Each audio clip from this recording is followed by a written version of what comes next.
माकी Zenin ये एक ऐसा नाम है जिसके बारे में जितना बार बोले जाए उतना ही कम होगा, क्योंकि माकी को जब हमें दिखाया गया था जुजुत्सु काइसेन के मूवी 0 में, तब हमें दिखाया गया था कि वो ग्रेड 4 का सॉर्सरर है। पर असली बात कहें तो वो ग्रेड 4 तो डिजर्व ही नहीं करता, क्योंकि उसका जो एक्चुअल स्किल्स है वो बहुत ही ज्यादा अच्छा है। उसके साथ साथ उसका जो स्ट्रेंथ है वो बहुत ही ज्यादा है। और एक छोटा सा स्पॉइलर, अगर आपने मांगा पढ़ा होगा तो आपको पता होगा कि माकी ने पूरा का पूरा ज़ेनिन क्लैन को खत्म कर दिया है। सो हे लेजेंड्स, स्वागत है आपका एक बिल्कुल नए वीडियो में। आज की वीडियो में हम बात करने वाले हैं माकी ज़ेनिन के बारे में और उसके पावर्स एंड एबिलिटीज के बारे में। तो ज्यादा बात ना करते इस वीडियो को स्टार्ट, और इस वीडियो को पूरा देखिएगा वरना आपके माइंड में कुछ गलत सवाल क्रिएट हो सकते हैं। सो बेसिकली बात यहाँ पे आता है कि माकी के पास कोई भी कर्स टेक्निक नहीं है, तो वो यूज कैसे कर सकता है कर्स टूल को।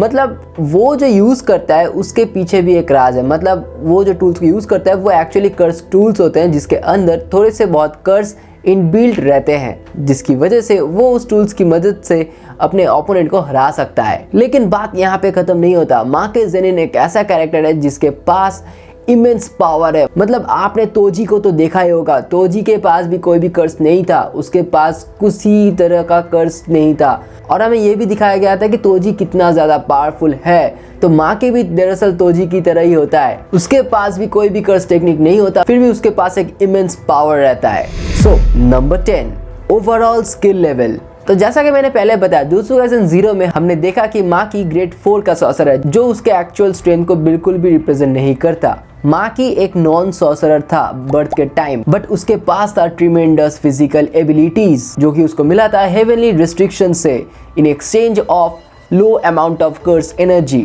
माकी ने मास्टर कर लिया था वेपन्स को। उसके साथ साथ जब से वो जुजुत्सु हाई में पढ़ रहा है कर्स के बारे में, उसकी मदद से वो सॉर्सरर बन जाता है।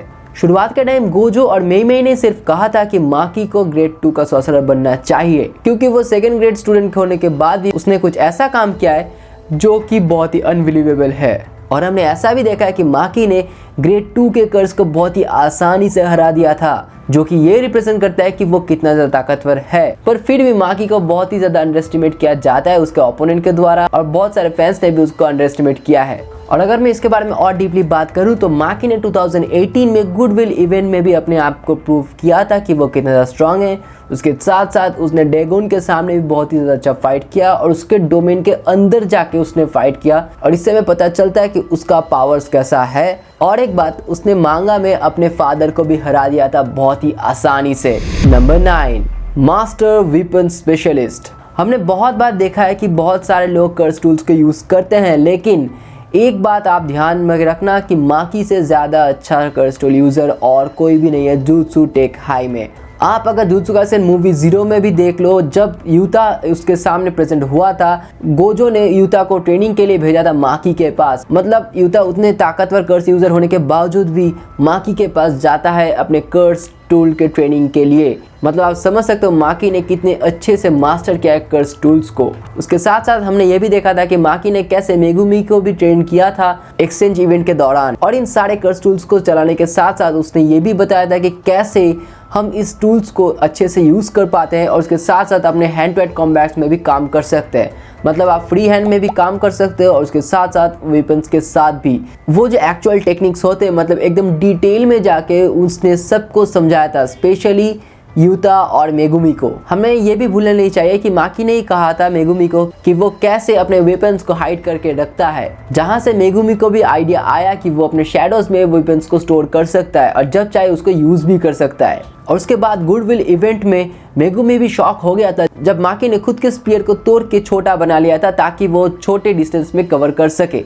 और एक पॉइंट वहाँ पे आता है जब माकी और मेगुमी हानामी के साथ फाइट कर रहे थे, तब मेगुमी को तकलीफ हो रहा था उसके साथ लड़ने पे। मतलब मेगुमी के पास था 3 सेक्शन प्लेफुल क्लाउड, जो कि मेगुमी चलाने के लिए उतना ज़्यादा माहिर नहीं था। तब माकी और मेगुमी ने अपने वेपन्स को स्वैप कर लिया था। मतलब माकी के पास था एक कटाना और मेगुमी के पास था वो प्लेफुल क्लाउड।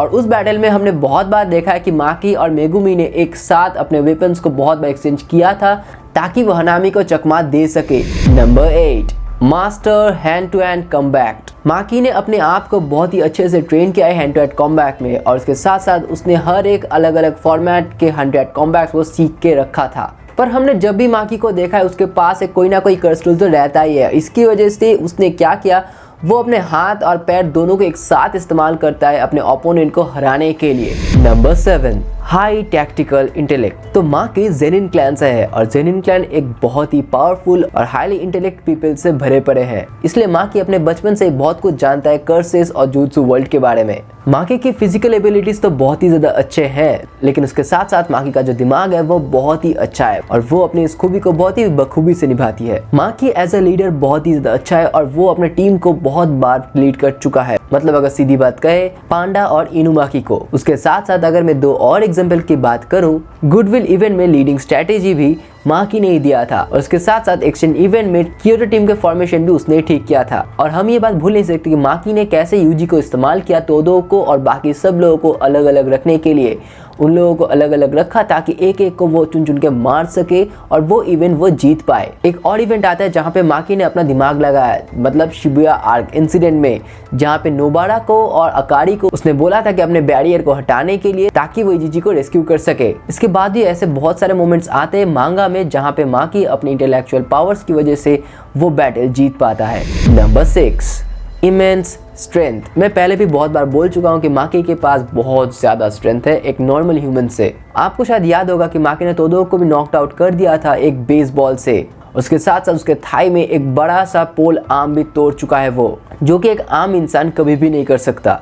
उसके पास है प्लेफुल क्लाउड, जो कि उसको मदद करता है अपने से बड़े और ताकतवर कर्स स्पिरिट को हराने के लिए। और तो प्लेफुल क्लाउड एक ऐसा कर्स टूल है जो कि डिपेंड करता है अपने यूजर के स्ट्रेंथ के ऊपर। और इस कर्स टूल का और माकी का पावर का एक क्लियर एग्जांपल हमने तब देखा था जब हानामी के साथ उसका फाइट हुआ था। Number 5, immense agility and reflexes. Maki का स्पीड बहुत ही ज्यादा है और उसका स्पीड इतना ज्यादा है कि अगर आप हनामी वर्सेस माकी का फाइट देखोगे तो आपको पता चल जाएगा कि वो हनामी को कैसे टक्कर दे रहा था अपने स्पीड से। माकी जब हनामी के साथ फाइट कर रहा था तब उसके जो शार्प मूव्स है वो बहुत ही ज्यादा अमेजिंग थे और उसके साथ साथ हर एक वार बहुत ही अच्छे से और धमाकेदार होता था उसका।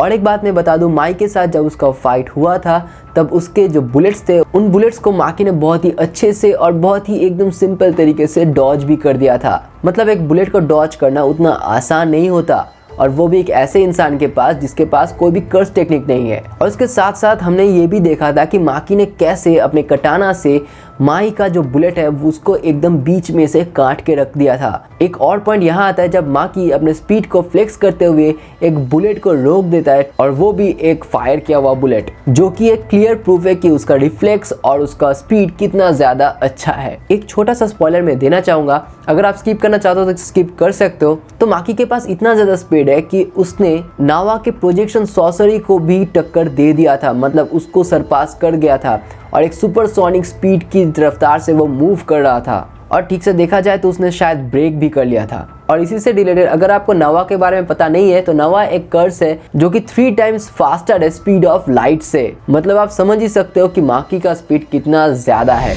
Number 4, immense endurance. हमने देखे माकी के रिफ्लेक्स, हमने देखे माकी के स्ट्रेंथ, हमने देखे माकी का जो पावर है वो सब, लेकिन ये कुछ अलग ही चीज है। माकी का टफनेस, मतलब उसका जो पावर है, उसका जो स्ट्रेंथ है, उससे बढ़ के आता है माकी का टफनेस। मतलब बचपन से ही उसके पास बहुत ही ज्यादा पावर है, लेकिन जोगो जो कि एक बहुत ही पावरफुल कर्स स्पिरिट है और जिसको सुकुना ने कहा था कि वो पावरफुल है, उसने माकी के ऊपर एकदम डायरेक्टली अपने कर्स टेक्निक का इस्तेमाल किया, जहां पे माकी का पूरा शरीर जल चुका था, बट फिर भी उसने उसको भी झेल लिया। और यहाँ पे मैं मांगा से रिलेटेड एक और फैक्ट बताने वाला हूँ, तो अगर आप इसको भी स्किप करना चाहते हो तो स्किप कर सकते हो। माकी ने अपने बॉडी को बहुत ही ज़्यादा स्ट्रॉन्ग बना लिया था, इतना ज़्यादा स्ट्रॉन्ग कि वो अपने बॉडी को स्टील के बराबर कर लिया था, जिसकी वजह से वो किसी भी जेनिन क्लैन के कर्स टेक्निक को ओवरपावर कर सकता था। और उसके साथ साथ मांगा में हमें ये भी दिखाया गया है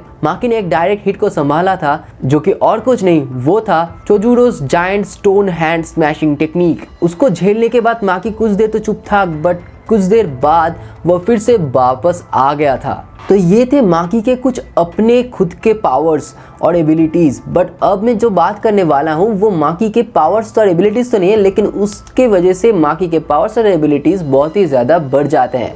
मैं कहने वाला हूँ माकी के कर्स टूल्स। माकी के 3 ऐसे कर्स टूल्स जो कि उसको और भी ज़्यादा ओवरपावर कर देता है किसी भी नॉर्मल सॉर्सरर से। तो number 3 playful cloud. Playful cloud एक ऐसा कर्स टूल है जो कि सुगुरु गेतो के पास था। ये एक 3 सेक्शन वाला स्टाफ है जो कि बहुत ही पावरफुल है और ये कर्स टूल पूरा का पूरा डिपेंड होता है अपने यूजर्स के फिजिकल स्ट्रेंथ से। मतलब माकी का स्ट्रेंथ जितना ज्यादा होगा ये कर्स टूल उतना ही ज्यादा पावर अपने ओपोनेंट पे फेंक के मारेगा। Number 2 dragon bone. तो ड्रैगन बोन एक्चुअली कुमियास का एक मास्टरपीस है। ये कर्स टूल बहुत ही ज्यादा फोर्स एब्जॉर्ब कर सकता है और उसके साथ साथ कर्स एनर्जी भी, और उसके साथ साथ ये अपने शार्प ब्लेड की वजह से बहुत ही अच्छे से वार भी कर सकता है किसी के भी ऊपर। माकी ने जब मास्टर टेंगिन के साथ मीट किया था तब उसने पूछा था कि ज़ूज़ोस का वर्कशॉप कहाँ पे है और वहीं से माकी ने उसको उठा के लेके आया और मांगा में इसने अपने खुद के पापा के ऊपर ही ये पहले यूज किया था। नंबर 1 स्प्लिट सोल कटाना।